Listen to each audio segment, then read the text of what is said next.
Hello friends, welcome to day trader Telugu and good evening. Sensex 396 points down అయ్యి 60,322 దగ్గర close అయితే, Nifty 110 points down అయ్యి 17,999 దగ్గర క్లోజ్ అయింది. Plus bank Nifty 395 points down అయ్యి 38,307 దగ్గర క్లోజ్ అయింది.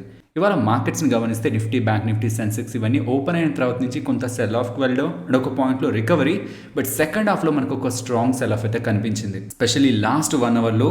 సో మన మార్కెట్స్ అయినా గ్లోబల్ మార్కెట్స్ కూడా సిమిలర్గానే ఫాలో అయ్యాయి. ఎస్పెషల్లీ యూరోపియన్ మార్కెట్స్ ఓపెన్ అయిన తర్వాత సెకండ్ హాఫ్లో మనకు మార్కెట్స్లో కరెక్షన్ కనిపిస్తూ ఉంటుంది. అలాంటి యాక్టివిటీ ఏదైనా జరిగిందా, లేకపోతే ఇండియన్ మార్కెట్స్ ఒకటే రియాక్ట్ అయ్యాయంటే ఇండియన్ మార్కెట్స్ ఒకటే ఎక్కువగా రియాక్ట్ అయ్యాయి. స్పెషల్లీ నిఫ్టీ అలాగే సెన్సెక్స్ ఎక్కువగా ఫాలో అవడానికి main reason Reliance industries stock 3% దగ్గరగా డౌన్ అయింది. రిలయన్స్ ఒక వెయిటేజ్ నిఫ్టీ అలాగే సెన్సెక్స్ లో ఎక్కువగా ఉంటుంది కాబట్టి వాటిల్లో కూడా మనకు ఒక సిమిలర్ ఫాల్ అయితే కనిపించింది. అండ్ వీటికి అడిషన్ గా mid and small cap stocks ని మీరు గమనిస్తూ ఉన్నట్లయితే వాటిల్లో కొంత స్టెబిలిటీ మీకు కనిపిస్తుంది. రీసెంట్ డేస్లో కూడా నిఫ్టీ, సెన్సెక్స్ ఫాలో అవుతున్న పాయింట్స్లో కూడా మిడ్ అండ్ స్మాల్ క్యాప్ స్టాక్స్లో ఎక్కువగా కరెక్షన్ అయితే కనిపించట్లేదు. మార్కెట్ పెరుగుతుందని కాల్స్ బై చేయడం, పడుతుందని పుట్స్ బై చేయడం. మార్కెట్ పెరుగుతుందని కాల్స్ పడుతుందని పుట్స్ బై చేస్తున్న వాళ్ళు మార్కెట్లో ఉన్న సెంటిమెంట్ని కొంత అర్థం చేసుకోవాలి. డౌన్ సైడ్కి వెళ్తుంటే మల్టిపుల్ టైమ్స్లో ఒకే ప్రైస్ లెవెల్ దగ్గర కూడా కాదు, మల్టిపుల్ ప్రైస్ లెవెల్స్లో మార్కెట్ సపోర్ట్ తీసుకొని టాప్ సైడ్కి వస్తుంది. టాప్ సైడ్ కూడా ఒక పాయింట్ వరకు ర్యాలీ అయ్యి అగైన్ అక్కడి నుంచి ఒక స్ట్రాంగ్ సెల్ ఆఫ్ కూడా మార్కెట్లో కనిపిస్తుంది. ఇన్ షార్ట్ మనకి ఒక రేంజ్ బౌండ్లో మార్కెట్ ఉంది. ఎప్పుడైతే మార్కెట్ 18,600 జోన్కి వెళ్ళిందో అక్కడి నుంచి 1000 పాయింట్స్ దగ్గరగా కరెక్ట్ అయింది, ఆల్మోస్ట్ 17,600 వరకు.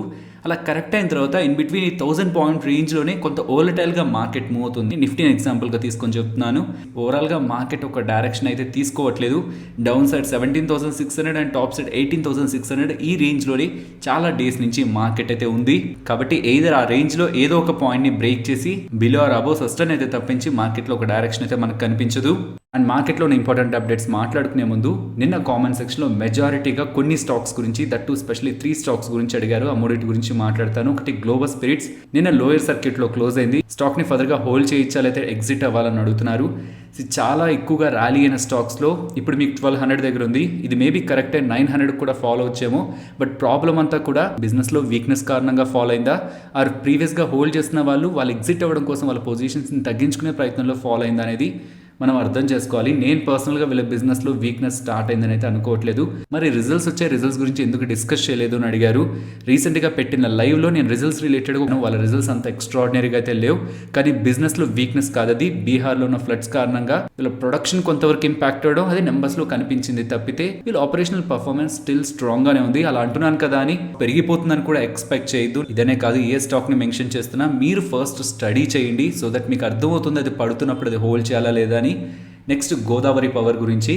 గోదావరి పవర్ రిలేటెడ్గా ఉన్న ఇష్యూ అంతా కూడా స్టాక్ స్ప్లిట్ అలాగే బోనస్ ఈ రెండు చేశారు. ఈ రెండు చేసిన తర్వాత స్టాక్లో యొక్క హ్యూజ్ వోలటాలిటీ కనిపించింది. మీరు స్టాక్ చార్ట్ని గమనించారంటే 1400 నుంచి స్టాక్ ఫాలో అయిపోయినట్టు ఉంటుంది, కానీ రీసెంట్గా స్టాక్ స్ప్లిట్ అండ్ బోనస్కి వెళ్ళింది. ఇలా ఎప్పుడైతే స్టాక్ స్ప్లిట్ కానీ బోనస్ కానీ యాక్టివిటీ ఉంటుందో దానికి ముందు నుంచి ఎవరైతే కేవలం ఆ కార్పొరేట్ యాక్షన్ కోసం యాక్టివిటీ తీసుకొని ఉంటారో వాళ్ళ రిలేటెడ్గా స్పెక్యులేషన్ అయితే కంటిన్యూ అవుతుంది. వీళ్ళు ఉంటున్న సెగ్మెంట్ రిలేటెడ్గా వీళ్ళ స్ట్రాంగ్ నెంబర్స్ని చూపిస్తున్నారు, వీళ్ళ డెట్ని తగ్గించారు. ఓవరాల్గా కంపెనీ బిజినెస్లో ఎటువంటి నెగిటివ్ కూడా, స్ట్రాంగ్ నెగిటివ్ అవాయిడ్ చేయాలి బిజినెస్ ఆర్ ప్రమోటర్స్ నుంచి. ఒక థ్రెట్ ఉందని ఎలా అయితే నాకు కనిపించట్లేదు. కానీ గ్లోబల్గా స్పెషల్లీ నిన్న మాట్లాడుకున్న దాంట్లో చైనా రిలేటెడ్గా డిమాండ్ కూడా తగ్గింది మెటల్స్ రిలేటెడ్గా. అది నాకు ఒక కన్సర్న్లా కనిపిస్తుంది. Specially steel and iron ore రిలేటెడ్గా ఉన్న స్టాక్స్ని నేనైతే షార్ట్ టర్మ్ అవాయిడ్ చేస్తున్నాను. కాబట్టి ఇదే కాదు, ఇంకేదైనా మీరు స్టీల్ ఆర్ ఐరన్ ఓర్ రిలేటెడ్గా స్టాక్స్ని హోల్డ్ చేస్తుంటే కొంత కాషియస్గా ఉండండి. నేను ఏదైతే యాక్టివిటీ తీసుకుంటుంటానో అది నేను మీకు కూడా అప్డేట్ చేయాలని నేను మెటల్ స్టాక్స్ని షార్ట్ టర్మ్ అవాయిడ్ చేస్తున్నాను మెన్షన్ చేశాను. బికాస్ నేను ప్రీవియస్గా మెటల్స్ రిలేటెడ్గా ఒక స్టాండ్ తీసుకున్నాను, ఇక్కడి నుంచి 2 to 3 years పాజిటివ్గా ఉంటుందని. కానీ చైనా రిలేటెడ్గా వస్తున్న డేటా, దట్టు చైనా ఒక ప్రొడక్షన్ కాదు డిమాండ్ డేటాని నాకు కొంత వీక్గా కనిపించేసరికి అది నేను మీకు కూడా అప్డేట్ చేయాలనుకుంటున్నాను. అగైన్ ఈ స్టీల్ డిమాండ్ చైనాలో ఇంప్రూవ్ అవుతుందని ఒక పాజిటివ్ సెంటిమెంట్ వచ్చేంత వరకు కూడా ఈ మెటల్స్లో ఎక్కువ యాక్టివిటీ తీసుకోకూడదు అనుకుంటున్నాను. అండ్ ఐఎస్జీసీ గురించి కూడా అడుగుతున్నారు. రీసెంట్గా వీళ్ళు నెంబర్స్ని పోస్ట్ చేశారు. టాప్ లైన్లో మనకు గ్రోత్ ఉంటుంది, మార్జిన్స్లో ఇంపాక్ట్ కారణంగా ప్రాఫిటబిలిటీ ఇంపాక్ట్ అయింది. మార్జిన్ ప్రెషర్ ఈ కంపెనీ మీద కాదు, మోస్ట్ ఆఫ్ ద కంపెనీస్ మీద రా మెటీరియల్ కాస్ట్లు పెరిగిపోవడం కారణంగా పడింది. కాబట్టి ఇది ఒక టెంపరీ ఈవెంట్ అనే అనుకుంటున్నాను. ఫండమెంటల్గా ఈ కంపెనీ రిలేటెడ్గా ఎటువంటి స్ట్రాంగ్ నెగిటివ్ ఒపీనియన్ అయితే నాకు లేదు.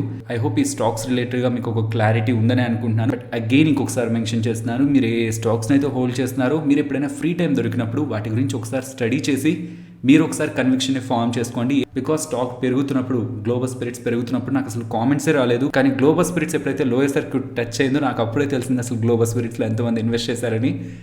నేను చెప్పానో ఇంకెవరో చెప్పారని మాత్రం ఎప్పుడు ఇన్వెస్ట్ చేయొద్దు. మీరు పర్సనల్గా ఒక్కసారైనా దాన్ని ఒకసారి అనాలిసిస్ చేసి మీకు కంఫర్టబుల్ ఉంది అనుకుంటే మాత్రమే మీ ఓన్ హార్డ్ అండ్ మనీని ఏ స్టాక్లో అయినా ఇన్వెస్ట్మెంట్ చేయడానికి ప్రయత్నించండి. బికాస్ పెరుగుతున్నప్పుడు మనకు క్వశ్చన్స్ రావు, పడుతున్నప్పుడు కంఫర్ట్ లేక సెల్ చేస్తే ఫండమెంటల్గా వీక్ అయితే పర్లేదు, బట్ ఫండమెంటలీ స్ట్రాంగ్ కంపెనీస్ని హైలో ఉన్నప్పుడు కొనడం, లోలో ఉన్నప్పుడు అమ్మేస్తూ ఉంటే అసలు స్టాక్ మార్కెట్లో మనీ మేక్ చేయడం అనేది జరగదు. ఫస్ట్ ఏషియన్ పెయింట్స్ గురించి మాట్లాడుకోవాలి. మీరు గమనించారంటే ఇక్కడి నుంచి కొన్ని డేస్ బ్యాక్ 8 to 10% దగ్గరగా ప్రీవియస్గా వీళ్ళు సెల్ చేసిన పెయింట్స్ ప్రైజెస్ని ఇంక్రీజ్ చేయబోతున్నారని. దీనికి రీజన్ ఆ పెయింట్స్ తయారు చేయడానికి కావాల్సిన రా మెటీరియల్ ప్రైజెస్ పెరిగిపోవడం కారణంగా వీళ్ళ మార్జిన్స్ని ప్రొటెక్ట్ చేయడం కోసం ఆ ప్రైస్ హైక్ తీసుకుంటున్నారని వీళ్ళు అప్డేట్ చేశారు. ఇప్పుడు ఆ 8 to 10% తర్వాత అగైన్ 4 to 6% దగ్గరగా ప్రైజెస్ని హైక్ చేయబోతున్నారని అగైన్ సోర్సెస్ ద్వారా అప్డేట్ వస్తుంది. దీని రిలేటెడ్గా ఏషియన్ పెయింట్స్ వాళ్ళని కాంటాక్ట్ అయినప్పుడు అగైన్ ప్రైస్ హైక్ అయితే తీసుకుంటున్నాం, బట్ అది 4 to 6 కాదా అనేది క్లారిఫై అయితే చేయలేదని సిఎన్బిసి వాళ్ళైతే అప్డేట్ చేస్తున్నారు. ఫస్ట్ హాఫ్లో నియర్లీ 6% దగ్గరగా ప్రైస్ హైక్ తీసుకున్నారు అండ్ రీసెంట్గా 8 to 10% అండ్ అగైన్ ఇప్పుడు 4 to 6%. ఒకవేళ ఇది నిజమైతే 4 to 6 అనేది సో టోటలీ 20% దగ్గరగా ఇయర్ స్టార్టింగ్ నుంచి ఇప్పటి వరకు ఏషియన్ పెయింట్స్ వాళ్ళు వాళ్ళ ప్రైజెస్ని పెంచడానికి ప్రయత్నించినట్లు అమెజాన్ వాళ్ళు ఏ లాజిక్ని యూజ్ చేసి ఫ్యూచర్ రిటైల్ అలాగే రిలయన్స్ ఇండస్ట్రీస్ మధ్యలో జరుగుతున్న డీల్ని ఆపుతున్నారో ఆ ఎంటైర్ లాజిక్ని బ్రేక్ చేసే విధంగా ఒక సినారియో అయితే రన్ అవుతుంది. అమెజాన్ వాళ్ళు ఫ్యూచర్ కూపన్స్లో ఇన్వెస్ట్మెంట్ చేసిన టైంలో చెప్పిన టర్మ్స్ అండ్ కండిషన్స్ని ఇప్పుడు అమెజాన్ వాళ్ళు చెప్తున్న టర్మ్స్ అండ్ కండిషన్స్ని ఒకసారి వెరిఫై చేయాలని, అవి కరెక్ట్గా లేవని, కాబట్టి ప్రీవియస్గా జరిగిన డీల్ అమెజాన్ వాళ్ళు ఫ్యూచర్ కూపన్స్లో పెట్టిన డీల్ని రీవోక్ చేయాలని, కరెక్ట్ కాదన్న డీల్ని క్యాన్సిల్ చేయాలనేలా CCI competition commission of India దగ్గరికి సిఐఐటి వాళ్ళు ఆల్ ఇండియా ట్రేడర్స్ గ్రూప్ వాళ్ళు అప్రోచ్ అయ్యారనేలా అప్డేట్స్ అయితే కనిపిస్తున్నాయి. ఈ ఇష్యూని ఎక్కువగా లాగ్ చేయొద్దు, 2 వీక్స్లోనే దీని రిలేటెడ్గా క్లారిటీ ఇవ్వమని సిసిఐ వాళ్ళకి ఢిల్లీ హైకోర్టు వాళ్ళు కూడా అప్డేట్ చేశారు. అమెజాన్ వాళ్ళు చేసిన ఇన్వెస్ట్మెంట్ ఫ్యూచర్ గ్రూప్లో చేసిన ఇన్వెస్ట్మెంట్ వ్యాలిడా కాదా, లేకపోతే డీల్ని బ్రేక్ చేయాలా, రీవోక్ చేయాలనేది CCI competition commission of India వాళ్ళైతే డిసైడ్ చేస్తారు. ఇఫ్ ఇన్ కేస్ అమెజాన్ వాళ్ళకి అక్కడ నెగిటివ్గా వస్తే దాని అది ఫ్యూచర్ గ్రూప్ రిలేటెడ్గా పాజిటివ్, బట్ ఆల్రెడీ జరగాల్సిన డ్యామేజ్ అంతా ఫ్యూచర్ గ్రూప్కి జరుగుతూనే ఉంది. జస్ట్ ఆ డీల్ వీళ్ళకి పాజిటివ్గా వస్తుందన్న ఒక హోప్స్తోనే ఇంకా స్టాక్ ప్రైస్ ఇలా 50s కనిపిస్తుంది. నెక్స్ట్ కోఫోజ్ గురించి మాట్లాడుకోవాలి. ప్రీవియస్గా NIIT టెక్నాలజీస్ అనేవాళ్ళు ఆల్రెడీ స్టాక్ మార్కెట్లో లిస్ట్ అయిన కొన్ని కంపెనీస్కి ADRs అయితే ఉంటాయి. మన మార్కెట్స్ క్లోజ్ అయిన తర్వాత వాళ్ళు రిజల్ట్స్ని పోస్ట్ చేసినా ఏదైనా ఇంపార్టెంట్ అప్డేట్ వస్తున్నా మన మార్కెట్ ఓపెన్ అయ్యే లోపు అది ఎంత gap up or gap down open అవుతుందని ఆ ADRని బట్టి కూడా మనం తెలుసుకుంటూ ఉండొచ్చు. సో ఆల్రెడీ ఇండియన్ స్టాక్స్ ADRస్గా ఉన్నవి మీకు స్క్రీన్ పైన కనిపిస్తుంటాయి. ఇప్పుడు ఈ లిస్ట్లోకి కోఫోజ్ వాళ్ళు కూడా యాడ్ అవుతున్నారని చెప్తున్నారు. వీటి రిలేటెడ్గా వాళ్ళు SECకి మీన్స్ సెక్యూరిటీ ఎక్స్చేంజ్ కమిషన్ వాళ్ళకి పేపర్స్ని ఫైల్ చేశారని, త్రూ IPO ద్వారా వాళ్ళు ADRలో లిస్ట్ అవ్వాలనుకుంటున్నట్లయితే అప్డేట్ చేస్తున్నారు. దీనికోసం ఈ కంపెనీలో ఇన్వెస్ట్ చేసిన బేరింగ్ ప్రైవేట్ ఈక్విటీ వాళ్ళు నియర్లీ 50% దగ్గరగా వాటాను హోల్డ్ చేస్తున్నారు. కోఫోజ్లో ఆ ప్రైవేట్ ఈక్విటీ ప్లేయర్ వాళ్ళు కొంత పర్సెంట్ తమ వాటాని ఎగ్జిట్ అయి US ADRలో లిస్ట్ చేయాలనుకున్నట్లు అప్డేట్ చేస్తున్నారు. అండ్ స్టాక్ రీసెంట్గా రిజల్ట్స్ పోస్ట్ చేశారు. రిజల్ట్స్లో మేనేజ్మెంట్ చెప్తున్నది ఫర్దర్గా వీళ్ళు automation, cloud business and data integration ఈ సెగ్మెంట్స్లో వీళ్ళు ఎక్కువగా ఇన్వెస్ట్మెంట్స్ చేసి ఫర్దర్గా వీళ్ళ బిజినెస్ని పెంచుకోవాలనుకుంటున్నారని. Next Macrotech Developers, Lodha developers గురించి మాట్లాడుకోవాలి. వీళ్ళ 4000 QIPని లాంచ్ చేశారు అండ్ ఆ QIP రిలేటెడ్గా base price means floor price 1185 అని వీళ్ళు డిసైడ్ చేశారు. అండ్ ఇలా చెప్పిన తర్వాత 3 times దగ్గరగా QIPకి ఇన్స్టిట్యూషనల్ ప్లేయర్స్ దగ్గర నుంచి డిమాండ్ కనిపించింది. అండ్ ఆ 4000 crores కూడా వీళ్ళు రైజ్ చేస్తున్నది ప్రమోటర్స్ కోసం కాదు, ఈ కంపెనీ రిలేటెడ్గా బిజినెస్ కోసం, గ్రోత్ క్యాపిటల్ కోసం. సో గ్రోత్ క్యాపిటల్ కోసం వీళ్ళు QIPని లాంచ్ చేయడం, అందులో 3 times దగ్గరగా ఓవర్ సబ్స్క్రిప్షన్ కనిపించడం, బిగ్ ఇన్స్టిట్యూషనల్ ప్లేయర్స్ పార్టిసిపేట్ చేశారనడంతో స్టాక్ ఇవాళ 9% దగ్గరగా ర్యాలీ అయింది. నెక్స్ట్ ఇవాళ ఆటో స్టాక్స్ గురించి మాట్లాడుకోవాలి. మీరు గమనిస్తే ఓపెనింగ్ పాయింట్ నుంచి కూడా ఆటో స్టాక్స్లో ఒక స్ట్రాంగ్ ర్యాలీ అయితే మనకు కనిపించింది. స్పెషల్లీ మారుతి సుజుకీలో over the period Maruti Suzuki stock rally అవుతూనే ఉంది. దీని రిలేటెడ్గా మార్కెట్ టైంలో మనకు ఒక ఇంపార్టెంట్ అప్డేట్ వచ్చింది. మీరు గమనిస్తే 9:20 అరౌండ్ మోర్గన్ స్టాన్లే వాళ్ళు అప్డేట్ చేసిన సెమీ కండక్టర్స్ రిలేటెడ్గా అప్డేట్ చేసిన డేటా అండ్ ఆ డేటా బిలో మీకు టాటా మోటార్స్ అని మెన్షన్ చేశాను. బికాస్ టాటా మోటార్స్ వాళ్ళే సెమీ కండక్టర్స్ రిలేటెడ్గా నెగిటివ్ అప్డేట్ ప్రీవియస్గా చేశారు. దాని రిలేటెడ్గానే స్టాక్ ఇంపాక్ట్ అయింది. సో ఇప్పుడు సెమీ కండక్టర్స్ రిలేటెడ్గా పాజిటివ్ అప్డేట్ వస్తే నేను ఎక్స్పెక్ట్ చేసింది టాటా మోటార్స్ ఎక్కువగా ర్యాలీ అవుతుందని, కానీ రీసెంట్గా EV రిలేటెడ్గానే టాటా మోటార్స్ ఎక్కువగా ర్యాలీ అయింది కాబట్టి ఆ పాజిటివ్ ఇంపాక్ట్ టాటా మోటార్స్లో పెద్దగా కనిపించలేదు. సో ఈ ఎంటైర్ డేటా మనకు చెప్తున్నది సింపుల్గా సెమీ కండక్టర్స్ యొక్క షార్టేజ్ అనేది రికవర్ అవుతుంది. సెమీ కండక్టర్స్ యొక్క షార్టేజ్ కారణంగా ఆటో సెక్టార్లో ఎటువంటి నెగిటివ్ ఇంపాక్ట్ అయితే ఉంటుందని ఎక్స్పెక్ట్ చేశారు, ఆ నెగిటివ్ ఇంపాక్ట్ కూడా తగ్గడానికి పాసిబిలిటీ ఉంటుందనేసరికి దీనికి వాళ్ళ లాజిక్స్ కూడా చెప్తున్నారు, అది మాట్లాడుకుందాం. ఇలా అనేసరికి ఆటో సెక్టర్ రిలేటెడ్గా ఉన్న స్టాక్స్ అన్నింటిలో కూడా మనకి rally. Direct auto place like Maruti కానీ, టాటా మోటార్స్ కానీ, M&M కానీ వీటిలో ర్యాలీ కనిపించింది. వీటికి విడిభాగాలు సప్లై చేస్తున్న మదర్స్ అండ్ సుమి కానీ అండ్ ఇతర ఆటో యాక్సలరీ కంపెనీస్లో కూడా ఇవాళ మనకి పాజిటివ్ ర్యాలీ కనిపించింది. వీళ్ళు చెప్తున్నది మలేషియాలోని ఫ్యాబ్రికేషన్ ప్లాంట్స్ 100% కెపాసిటీతో రన్ అవుతున్నాయని, ఆటో చిప్ షార్టేజ్ అనేది రేర్ వ్యూ మిర్రర్లో ఉందని, ప్రీవియస్గా ఉన్న ఇంపాక్ట్ కాదు ఇప్పుడు ఇంపాక్ట్ తగ్గుతుంది, చాలా డిస్టెన్స్లో ఉందని ఎలా వీళ్ళు మెన్షన్ చేస్తున్నారు.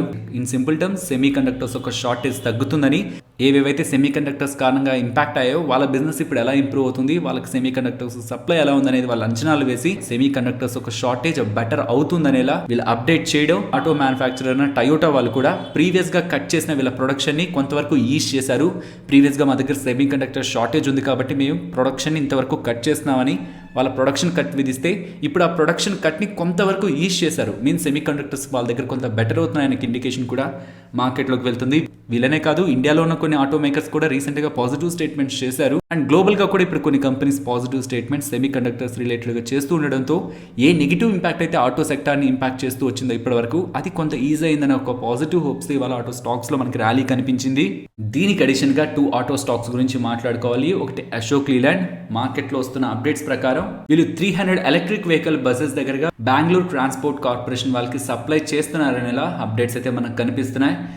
ఈవీ సెగ్మెంట్ దగ్గరికి వచ్చేసరికి JBM ఆటో కానీ, ఒలెక్ట్రా గ్రీన్ కానీ ఇవే ఎక్కువగా బస్ ఆర్డర్స్ ని గెలుచుకుంటూ ఉంటాయి. కాకపోతే అశోక్ లీలాండ్ వాళ్ళు అండ్ ఈవెన్ టాటా మోటార్స్ వాళ్ళు కూడా ఈవీ బస్సెస్ ని మ్యానుఫ్యాక్చర్ చేస్తుంటారన్న విషయాన్ని అయితే మనం గుర్తుంచుకోవాలి.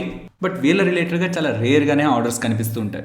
నెక్స్ట్ ఎస్కార్ట్స్ గురించి మాట్లాడుకోవాలి. చాలా ఇంట్రెస్టింగ్ అప్డేట్ ఇది. ఫస్ట్ ది వీళ్ళ రిలేటెడ్ గా వెహికల్ ప్రైజెస్ ని పెంచబోతున్నారు అన్నట్లు అప్డేట్స్ అయితే చేస్తున్నారు. మోస్ట్ ఆఫ్ ద ఆటోమేకర్స్ అందరూ time to time vehicle prices పెంచుతుంటారు బికాస్ ఆఫ్ కమోడిటీస్ వాళ్ళ ప్రైజెస్ ఎక్కువ, రా మెటీరియల్ కాస్ట్ ఎక్కువైందని. బట్ దీంతో పాటు ఇంకొక ఇంట్రెస్టింగ్ అప్డేట్ కూడా కనిపిస్తుంది. వీళ్ళు ఫండ్ రైజింగ్ అయితే వెళ్ళబోతున్నారని. ఫండ్ రైజింగ్ కి వెళ్ళబోతుంటే దాంట్లో ఇంట్రెస్టింగ్ ఏముందంటే వీళ్ళ రిలేటెడ్ గా జపాన్కి సంబంధించిన క్యూబోటా ట్రాక్టర్స్ వాళ్ళు ఆల్రెడీ 9% దగ్గరగా వాటాని హోల్డ్ చేస్తున్నారు. రీసెంట్గా క్యూబోటా ట్రాక్టర్స్ వాళ్ళు వాళ్ళ రిజల్ట్స్ని పోస్ట్ చేస్తూ వాళ్ళు చేసిన కామెంట్స్, ఇండియాలో ట్రాక్టర్ బిజినెస్ చాలా స్ట్రాంగ్గా గ్రో అవడానికి పాసిబిలిటీ ఉంది అండ్ పాసిబుల్ వీళ్ళు ఎస్కార్ట్స్ రిలేటెడ్గా వాటాని హైక్ చేసుకోవడానికి ఇంకా పెంచడానికి పాసిబిలిటీ ఉందని. సో ఫర్దర్గా వీళ్ళు ఫండ్స్ని రైజ్ చేస్తారంటున్నారు కాబట్టి ప్రీవియస్గా 9% దగ్గరగా వాటాని హోల్డ్ చేసిన క్యూబోటా వాళ్ళే ఈ ఫండ్ రైజ్లో పార్టిసిపేట్ చేస్తారా? అండ్ అలా పార్టిసిపేట్ చేస్తే ఈ ఎస్కార్ట్స్ రిలేటెడ్గా 36% వాటాని హోల్డ్ చేస్తున్న నందా ఫ్యామిలీ వాళ్ళకి సంబంధించిన వాటాని క్యూబోటాకి సెల్ చేస్తున్నారు. ఇఫ్ అలా సెల్ చేస్తే అది ఎస్కార్ట్స్ రిలేటెడ్గా స్ట్రాంగ్ పాజిటివ్ అవుతుంది. నెక్స్ట్ ఐపీఓస్ ఒక గ్రే మార్కెట్ ప్రీమియం గురించి మాట్లాడుకోవాలి. లేటెంట్ ఐపీఓ నియర్లీ 180% దగ్గరగా గ్రే మార్కెట్ ప్రీమియంని మెయింటైన్ చేస్తుంటే Tarsons 25 to 30 in between move అవుతుండేది. కానీ నిన్న మనకు అలాంటి స్ట్రాంగ్ లిస్టింగ్ సిగాచి దగ్గర నుంచి అండ్ ఇతర ఐపీఓస్ కూడా లిస్ట్ అయిన తర్వాత పెరుగుతుండేసరికి ఓవరాల్ గ్రే మార్కెట్ ప్రీమియంలో మనకి పాజిటివ్ మూవ్ కనిపిస్తుంది. గో ఫ్యాషన్ మీన్స్ ఈ గో కలర్స్ రిలేటెడ్గా 72% లిస్టింగ్ ఇన్స్ వస్తాయని, పేటీఎం కొంత నెగిటివ్లో లిస్ట్ అవ్వచ్చు అనేలా గ్రే మార్కెట్ అయితే మెయింటైన్ అవుతుంది. And Tarsons IPO and Go Colors IPO 2 IPOs కూడా ఛానల్లో ఆల్రెడీ అప్డేట్ చేశాను. పాసిబుల్ మీ ఫ్రీ టైంలో వీడియోని గమనించడానికి ప్రయత్నించండి.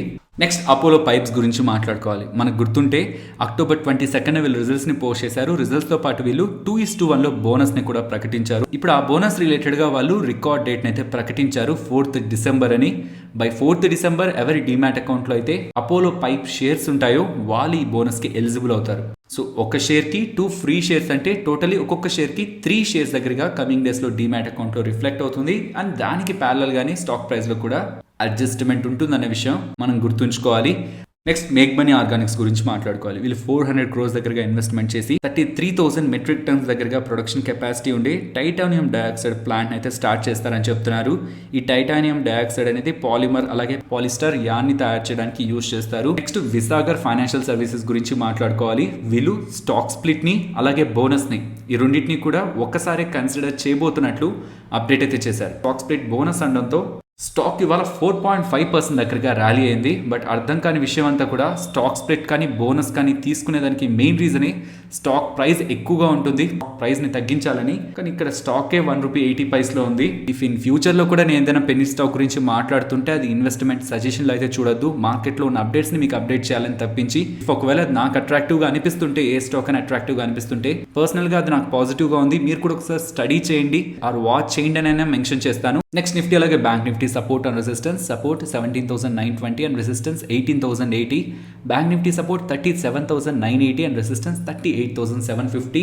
నెక్స్ట్ నిఫ్టీ ఆప్షన్ చైన్ డేటాని గమనిస్తే 25th November monthly expiry contract data. Recent డేస్లో మనం గమనిస్తున్నాం 18,200 ఆర్ 300 దగ్గర మనకి కాల్ రేటింగ్ స్ట్రాంగ్గా కనిపిస్తుంది అండ్ డౌన్ సైడ్ 17,700 800. సో ఈ టూ రేంజెస్లోనే మనకి ఎక్కువగా యాక్టివిటీ బిల్డ్ అవుతుంది. ఇప్పుడు కూడా 18,200 దగ్గర గమనిస్తే కాల్ సైడ్ 6,000 ఇంట్రాడే అండ్ ఓవరాల్గా 37,000 దగ్గరగా ఓఐ డేటా బిల్డ్ అవుతుంది. 18,200 కంటే మార్కెట్ పైకి వెళ్ళదని అండ్ డౌన్ సైడ్ చూస్తే 17,800 ఓవరాల్గా 37 అండ్ ఇంట్రాడేలో కూడా ఇలా ఫాలో అవుతున్నా సరే మనకి పాజిటివ్ ఓఐ డేటా బిల్డ్ అవుతుంది. ఇన్ఫ్యాక్ట్ 17,700 దగ్గర ఇంకా ఇంట్రాడేలో ఎక్కువ బిల్డ్ అవుతుంది, కానీ ఓవరాల్గా 17,800 దగ్గరే మనకి స్ట్రాంగ్ డేటా ఉంది. కాబట్టి 17,800 to 18,200 ఈ 400 పాయింట్ జోన్లో మార్కెట్ కమింగ్ డేస్లో ట్రేడ్ అవుతుందని నిఫ్టీ కాల్ అలాగే పుట్ రైటర్స్ భావిస్తున్నారు. ఫైనలీ ఇది ఫ్రెండ్స్ మన వీడియో నచ్చిందా? నచ్చితే వీడియోని లైక్ చేయండి ఫ్రెండ్స్. అండ్ ఈ వీడియో మన వాళ్ళకి యూజ్ అవుతుంది అనుకుంటే తప్పకుండా షేర్ చేయండి అండ్ మన ఛానల్ని సబ్స్క్రైబ్ చేయనట్లయితే ఛానల్లో ఉన్న కంటెంట్ని గమనించండి. ఇఫ్ ఆ కంటెంట్ మీకు ఇంట్రెస్టింగ్గా అనిపిస్తూ ఉంటేనే ఛానల్ని సబ్స్క్రైబ్ చేసి పక్కనే ఉన్న బెల్ ఐకాన్ క్లిక్ చేయండి. మరొక ఇంట్రెస్టింగ్ వీడియోతో మళ్ళీ మీ ముందుకు వస్తాను. అంతవరకు టేక్ కేర్. జై హింద్.